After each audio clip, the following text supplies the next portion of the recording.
Good evening. A reading from the Holy Gospel according to Luke. Glory to you, Lord. Jesus told the disciples a parable on the necessity of praying always and not losing heart.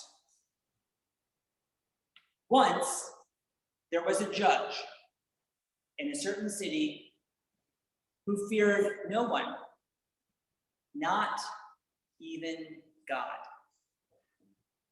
A woman in that city who had been widowed kept coming to the judge and saying, "Give me legal protection from my opponent." For a time, the judge refused.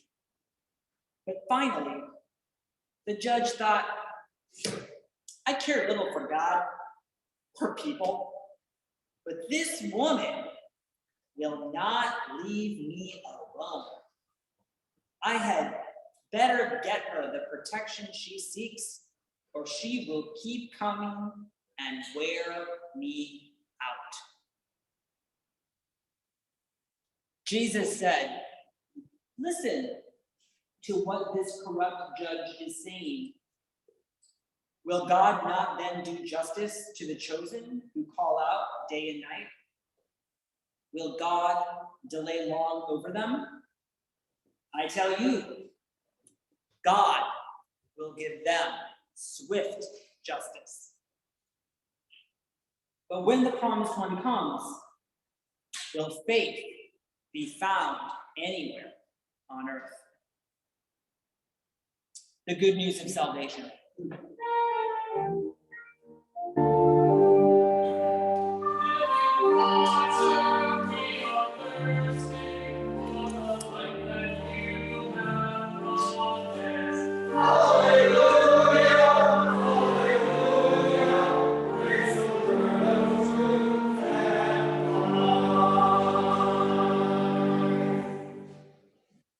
Good evening. If the Bible was a record, then tonight's readings would certainly be the B-side. Our gospel pericope is one of Jesus' most enigmatic, challenging, and bizarre parables. The parable of the unjust judge. A widow keeps approaching and asking an unjust judge for relief. And he finally relents because she is so persistent. Many like to skip this over and just talk about the mustard seed. And I am sure there are some churches throughout our great country who have opted to read something else this weekend and substitute an easier gospel passage. But as you all know, I like an exegetical challenge. So I want to dig into this difficult parable with you. The compilers of the lectionary have juxtaposed this neglected parable with a seldom discussed episode in the book of Exodus.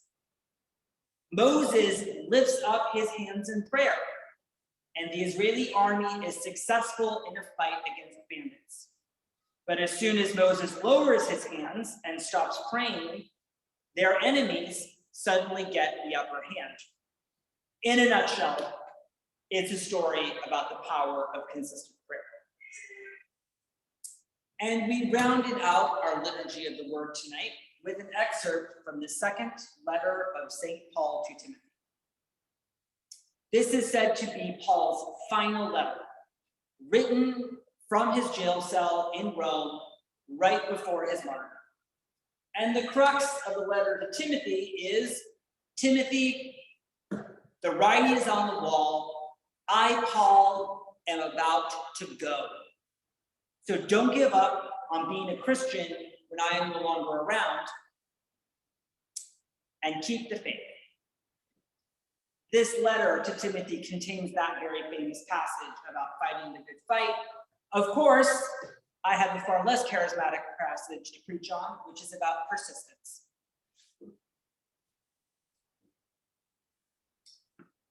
What I want to do here tonight is talk a little bit about persistence in prayer.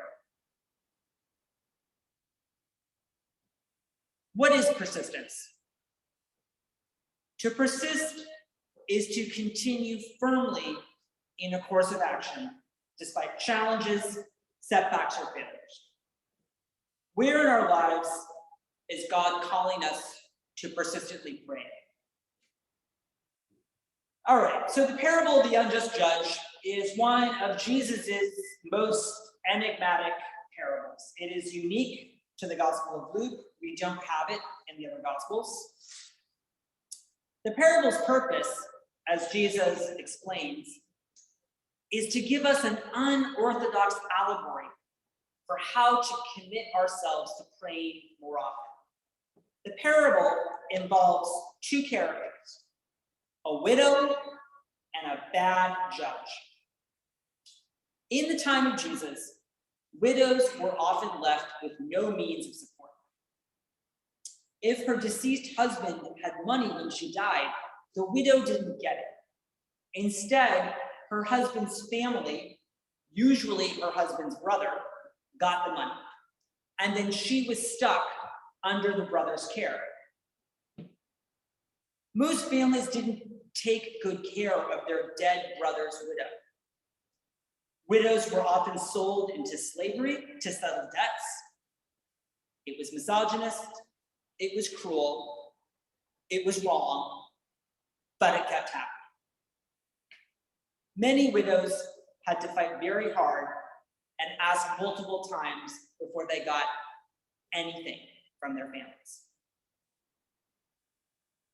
In the time of Jesus, many Roman judges were not very sympathetic towards the problems of Jewish people that were brought before them. So this unjust judge who does not fear God in this pericope, that would have immediately registered to the first audience as a pagan Roman judge being stepped in to adjudicate the situation with the Jewish family.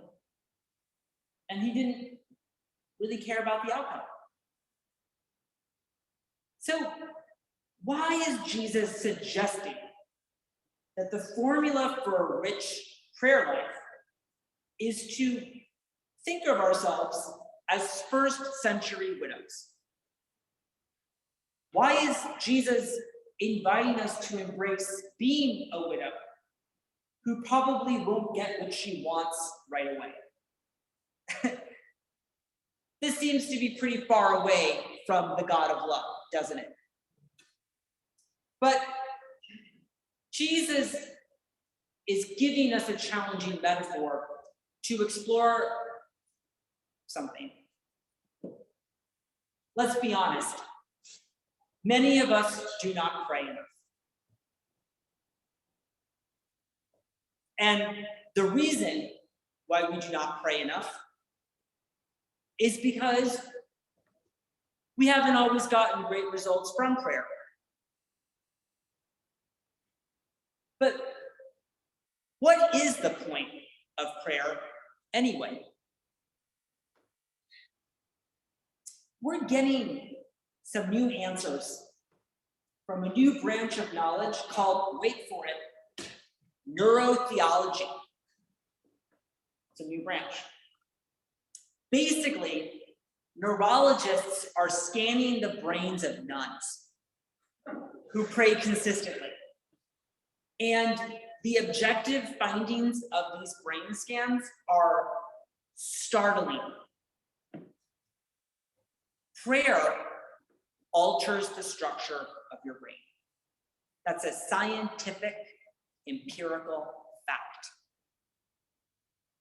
Just as I can go to the gym and lift weights at Equinox and change my body and grow pecs and grow biceps and grow lots of other things, when I get on my hands and knees and pray consistently, my brain changes. And I would really like to encourage all of you to research how prayer changes the brain. This research frontier is exciting. Many of us have given up on prayer because we experience God not answering our prayers. I want to share a little more about how I have worked through this conundrum. It's a pretty funny story, actually. So I got really affected by a book earlier this year.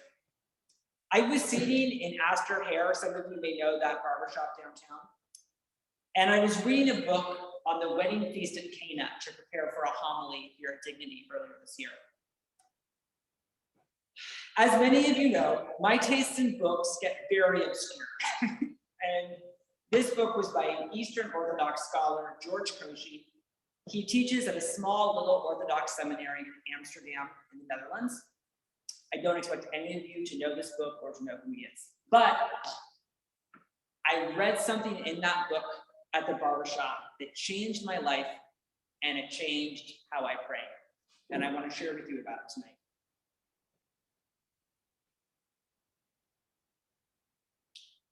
George Koshy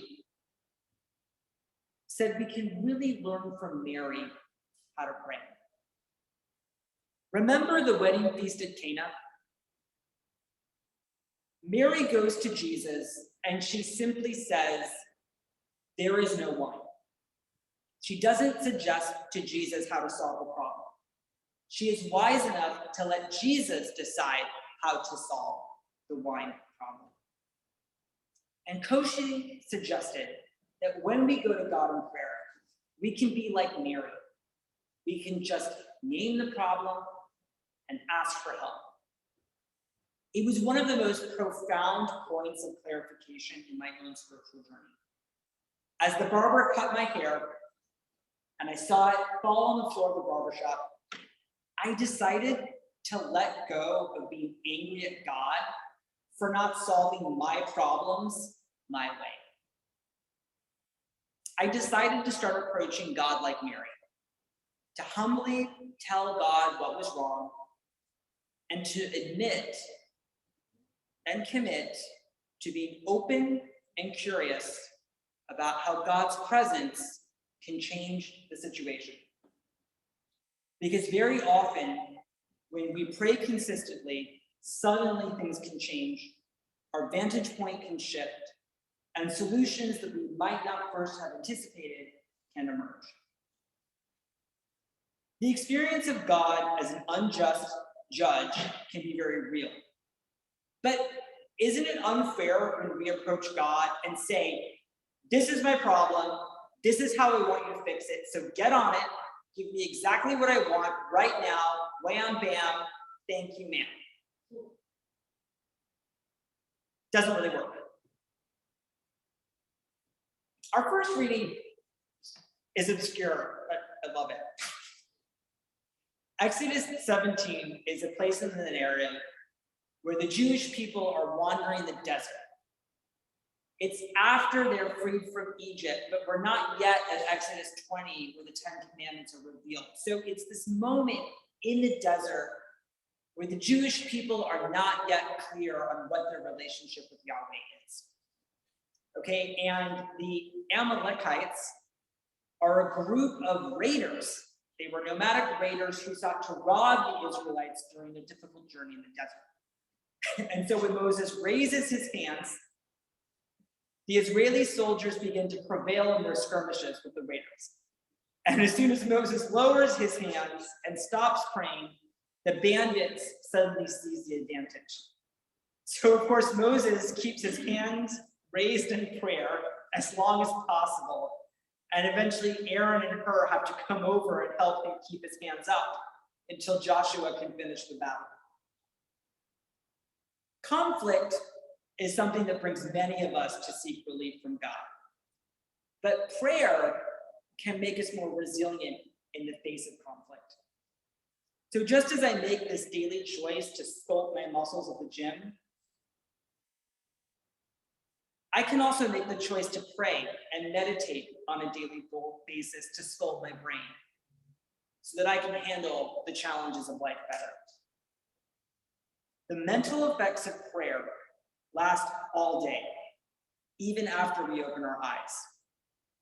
So I want to close with a few words about the second letter of Timothy that we read tonight. The Greek of this letter is very different than Paul's other letters. There is a raging debate among scholars, and it boils down to this. Did Paul have a personality change in his cell in Rome at the end of his life and start writing in a completely different style? Or did another early Christian author step in and sort of play with this idea of Paul's last testament to make an important point about not giving up? We're never going to know. Nevertheless, St. Paul was a man who charged ahead despite numerous obstacles and setbacks and kept numerous Christian communities going. St. Paul was no stranger to things going wrong and to people persecuting him because they hated him for being different. And when things go wrong in my own life and I need to pray for some persistence, I often petition St. Paul for help. I know some of St. Paul's words are a problem. I have a compartmentalized relationship with St. Paul. I draw inspiration from his virtues, and I discard the racist, homophobic, and misogynist bullshit of his time that stains some of his letters. In this letter to Timothy, Paul begs Timothy to be prepared in and out of season and to forge ahead with patience and persistence. Paul did not expect things to be easy. He knew that his vision was an ambitious one and that there would be obstacles. I think we sometimes set ourselves up for a dysfunctional relationship with God, in which God feels like the detached, unjust judge, because we're expecting life to be easy. And we get angry at God when God isn't doing exactly what we want when we want to make life easy. Tonight's readings invite us to reframe. Are we praying as consistently as nuns who achieve amazing brain changes? Are we willing to go back to God in prayer again and again, just as the widow went back again and again? Are we willing to embrace the power of prayer and raise our hands like Moses? Saint Teresa of Avila once lamented, "How often I have failed in my duty to God because I was not leaning on the strong pillar of prayer." Let us commit ourselves to drawing more deeply into the power of prayer. Amen.